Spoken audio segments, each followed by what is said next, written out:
નમસ્કાર મિત્રો, વિડીયોમાં તમારું સ્વાગત છે। જી હા મિત્રો, અત્યારે હાલના મોટા અને મહત્વના સમાચાર સામે આવી રહ્યા છે। તો મિત્રો, સમાચારમાં વાત કરીએ તો શુક્રવારની નમાઝ દરમિયાન 50 થી વધુ લોકોના થયા મોત। પાકિસ્તાનની રાજધાની ઇસ્લામાબાદમાં શુક્રવારની નમાઝ દરમિયાન એક મસ્જિદમાં બોમ્બ વિસ્ફોટ થયો હતો। વિસ્ફોટમાં 50 થી વધુ લોકોના મોત થયાના અહેવાલ છે। 70 થી વધુ લોકો ઘાયલ થયા છે અને તેમને નજીકની 3 હોસ્પિટલમાં દાખલ કરવામાં આવ્યા છે। પાકિસ્તાનના સરકારે અત્યાર સુધીમાં 12 લોકોના મોતની પુષ્ટિ કરી છે।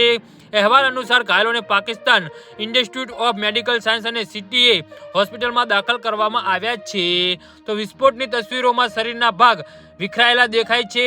શરૂઆતમાં આત્મઘાતી હુમલો હોવાનું જણાવાઈ રહ્યું છે। પોલીસ અને સેનાની ટીમો ઘટના સ્થળે પહોંચી ગઈ છે અને સેનાએ સમગ્ર વિસ્તારને ઘેરી લીધો છે। સ્થાનિક મીડિયા અનુસાર વિસ્ફોટ કસરે ખાદીજાતુલ કુરબા મસ્જિદમાં થયો હતો, જેને ઇસ્લામાબાદની ગ્રાન્ડ મસ્જિદ તરીકે ઓળખવામાં આવે છે। ઘટનાનો વિડીયો ફૂટેજ વાયરલ થઈ રહ્યો છે, જેમાં લોકો ભાગી રહ્યા છે। સાવચેતીના પગલા તરીકે ઇસ્લામાબાદમાં કટોકટીની સ્થિતિ જાહેર કરવામાં આવી છે। લોકો બપોરે 1 વાગ્યાની આસપાસ નમાઝ માટે મસ્જિદમાં ભેગા થવા લાગ્યા હતા। આ દરમિયાન એક આત્મઘાતી હુમલાખોરે મસ્જિદમાં પ્રવેશવાનો પ્રયાસ કર્યો હતો, પરંતુ તેને ગેટ પર જ રોકવામાં આવ્યો હતો અને તેની તપાસ થતાં જ તેને પોતાને ઉડાવી દીધો હતો।